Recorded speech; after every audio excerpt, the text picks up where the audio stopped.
Avete presente quella sensazione? Entrate in libreria, prendete un libro, leggete la prima pagina e in quei 30 secondi succede qualcosa di invisibile ma decisivo. Il vostro cervello dice: sì, mi fido. Oggi parliamo dell'incipit, non 3 righe, non una frase a effetto e via. Parliamo dell'inizio come spazio narrativo, come porta, come contratto, come premessa, come atmosfera. Ma prima vi ricordo che potete acquistare il mio taccuino per gli scrittori direttamente su Amazon. Un taccuino che riporta tutti i suggerimenti dei miei video e molto di più, e che vi lascia tutto lo spazio necessario per scrivere il vostro romanzo. Ma torniamo all'incipit. Prima cosa importante da dire: l'incipit non è una frase, è una prima unità narrativa significativa. Può essere una sola pagina, 3 pagine o un intero capitolo. Non è questione di lunghezza, ma di funzione. E quindi cosa deve fare davvero un buon incipit? Attivare curiosità o tensione. Oggi ho deciso di uccidere mio fratello. Oppure il giorno in cui mia sorella tornò dalla morte, pioveva.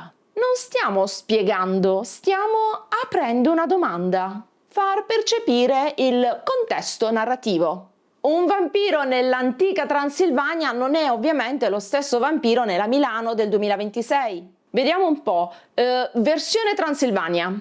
Il castello dominava la vallata avvolta dalla nebbia. Versione Milano 2026.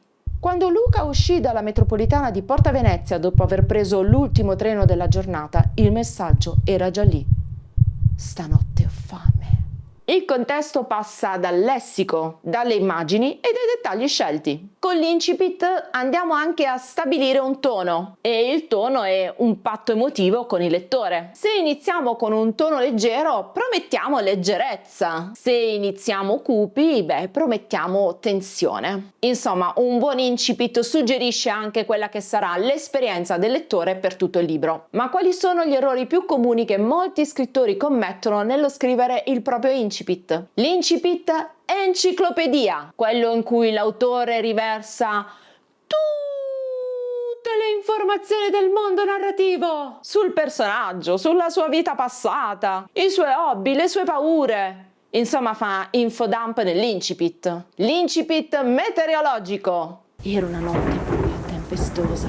Vi ricorda qualcosa? Un po' vecchio stile, che ne dite? L'incipit completamente stabile. In pratica, quando non stiamo raccontando nulla, non stiamo coinvolgendo il lettore nella storia e non stiamo dando alcuna informazione, ma stiamo emozionando quanto una lista della spesa. Facciamo qualche esempio pratico. Vediamo una versione debole di un incipit. Anna aveva passato la sua infanzia in una casa sola con sua madre in un piccolo paese. Ok, ci sta, stiamo dando le informazioni, però colpisce? Proviamo con una versione un po' più forte. Anna aveva promesso che non sarebbe mai più tornata al paese, eppure il funerale era fissato per sabato. Il funerale di chi? E perché non voleva più tornare al paese?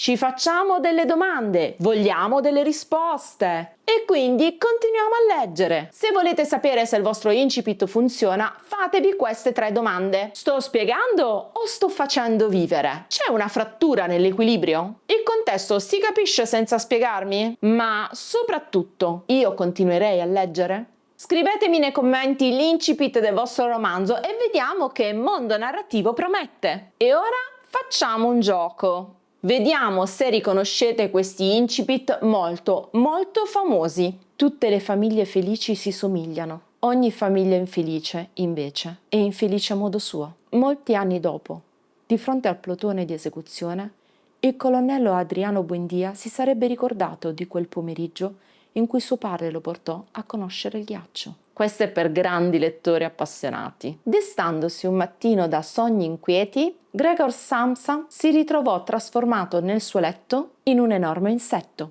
E su via, questa ce l'hanno fatta leggere pure a scuola. Vi serve qualcosa di più complesso? Alziamo il livello della sfida? E perché no? Divertiamoci! Stai per cominciare a leggere il nuovo romanzo. Questo è davvero difficile, vediamo quanti di voi sanno di che incipit si tratta e non vale Google. In conclusione, l'incipit non deve essere perfetto, deve essere magnetico, deve orientare, deve promettere e deve dire al lettore: questo libro devi assolutamente leggerlo. E con questo vi saluto, vi do appuntamento al prossimo video. Iscrivetevi al canale, attivate la campanella e parlate agli amici scrittori di questo canale fatto per voi, anzi per noi. Ciao!